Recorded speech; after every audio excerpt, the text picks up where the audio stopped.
E aí, gatinhas e gatões, eu sou o Libélula e eu tenho meu próprio Ragnarok, e tá no primeiro link da descrição. E é claro, também se juntem ao nosso Discord. Voltamos com o Apocalipse dos Deuses, minha gente. Capítulo 9. A salvação da humanidade. O capítulo começa dizendo pra nós que a Jornada do Oeste que conhecemos é apenas uma obra transformada em uma forma de entretenimento popular no mundo humano. A história real, a verdadeira, foi algo tão brutal que ultrapassa qualquer imaginação. E nos é mostrado Wukong ao lado de Zubadie e Shah Wudin. E atrás desses três está Xuanzang. Porém, à frente deles está os inúmeros deuses, yokais, criaturas, chamem do que quiser, porque na verdade foi tudo isso e muito mais que esse grupo enfrentou, na Jornada do Oeste. A seguir nós vemos o Sun Wukong jovem atacando o maior desses inimigos, e o narrador, que é o grande rei Ema, diz que para lutar e derrotar os deuses ele criou aquilo. Após inúmeras vitórias e inúmeras derrotas, o que ele alcançou é realmente um milagre divino.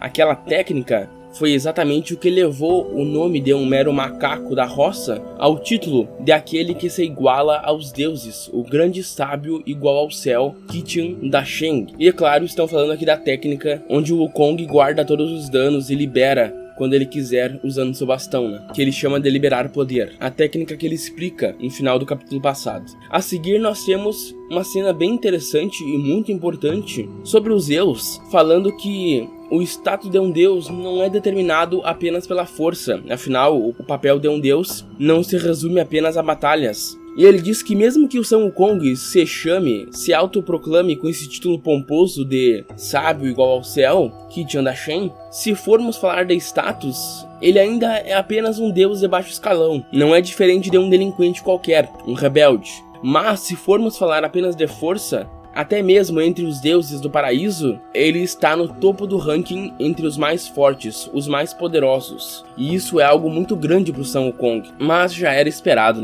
Era esperado que essa figura tão quebrada da história fosse tão quebrada também em Shumatsu. Ele está no topo dos deuses, um dos mais fortes. A cena a seguir é o Prometeu acordando, porque ele estava literalmente inconsciente, e percebendo que ele precisa lutar. Porém, a sua arma divina se quebra, ele cospe sangue, o cara tá todo fudido, todo acabado. E os deuses ficam, porra, ele vai se levantar, é isso mesmo? Ele tá maluco? O Hércules, com toda a sua experiência em combate, sabia que o estado do corpo do Prometeu era irreversível. O seu corpo já estava completamente destruído, e nem mesmo a inabalável força de vontade do Prometeu seria capaz de erguê-lo. E nós vemos ele tentando se levantar e caindo, o braço torto, ele com a bunda para cima, as pernas tortas, ele tá todo quebrado. Ele já não consegue mais controlar o próprio corpo. E o Hermes fica impressionado que nem mesmo o corpo resistente do Prometeu, que suportou 30 mil anos de tortura, aguentou um golpe. O Ares diz que ele realmente é inquebrável.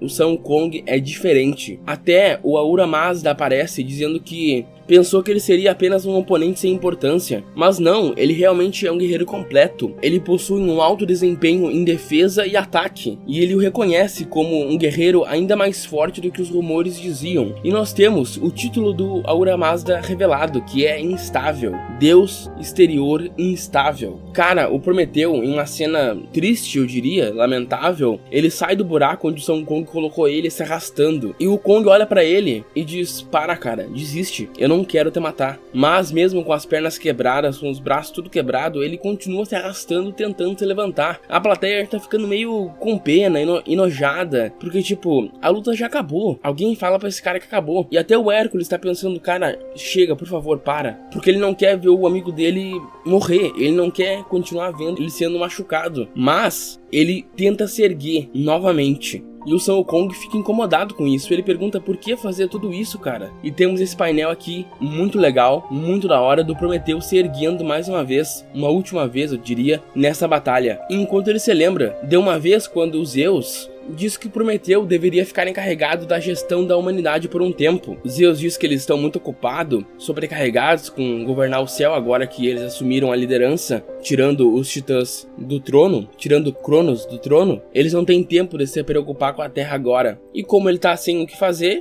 tá com tempo livre, é responsabilidade dele. Foi nessa época que o Prometeu entrou em contato com os humanos. E ele tinha em mente que haviam dito pra ele era verdade, que os humanos foram criados à imagem dos deuses, mas não é assim. Eles eram uma existência completamente diferente dos deuses. Eles eram covardes, delicados, fracos, inábeis e também puros. Prometeu aprendeu com eles, riu com eles, protegeu eles, cuidou deles, se apaixonou por eles. E enquanto ele se levanta, ele disse que a humanidade, mesmo com todas as suas fraquezas, era tão adorável. E isso tira uma reação interessante de todo mundo. Eles claramente não se sentem da mesma forma, exceto Hércules, quanto a humanidade, por isso eles ficam sem entender ou desprezam tal fala. E o Sun Wukong é um deles. Ele acha essa fala irritante. Ele diz que tu mais do que ninguém, o cara que roubou o fogo pra eles, sabe, não sabe, não importa o quanto você estenda a mão, não importa o quanto você tente amar eles, não tem como salvar a humanidade.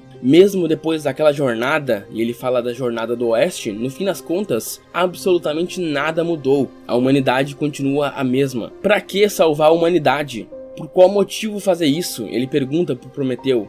E o Prometeu diz, por nada. Não tem motivo. Desde quando nós precisamos de motivos para salvar um amigo? Prometeu aqui está deixando claro seus sentimentos para com a humanidade. Ele ama eles. É simples. Não tem por que ele querer salvar eles. Ele só quer salvar porque ele ama eles. Não tem outra explicação. E o Sun Wukong se surpreende com tal fala, porque ele compreende, porém ele não compartilha do mesmo sentimento. E finalmente o Prometeu se ergue para lutar de novo. E ele fala, e agora? O que tu vai fazer? Eu ainda posso continuar lutando. Eu tô de pé. Mas Sun Wukong fala pra juíza acabar logo com isso e ela não entende muito bem o que ele quis dizer. Mas aí ela nota, o Prometeu perdeu a consciência ainda de pé. E assim a luta está decidida. E o vencedor da segunda luta, da primeira rodada, é Qitian Dashen, o Sun Wukong. Em uma luta que, surpreendentemente, eu não sei como, durou 20 minutos e 23 segundos, tem como vencedor o Sun Wukong. E Hércules aparece para pegar o corpo do Prometeu que estava para cair. E ele agradece o Qitian Dashen porque até o fim ele se recusou a dar o golpe final. Ele não queria matar o Prometeu. E por isso ele tem a gratidão do deus da fortitude. E a última fala que temos é a nota do editor que diz que as costas do vencedor, que vai se dirigindo para fora da arena, parecem de alguma forma tristes. As palavras do Prometeu parecem que afetaram o Sun Wukong. Será que ele vai ter uma mudança de coração para com a humanidade? Talvez. Talvez veremos mais sobre no próximo capítulo, o capítulo 10. Mas para esse capítulo é isso. Esse é o final da luta. Foi uma luta bem curta, com um final bem melancólico, que fez a gente pensar bastante. Nós entendemos Prometeu, o Sun Wukong entendeu Prometeu, mas ao contrário de nós, eu diria que o Sun Wukong não compartilha, mais uma vez, do mesmo sentimento que nós. Afinal, nós amamos a humanidade, e o Sun Wukong não, pelo menos não agora. Talvez depois de ver um deus fazer tudo isso, ele mude de opinião. Mas é isso, até o próximo capítulo, se cuidem e um abraço pra vocês.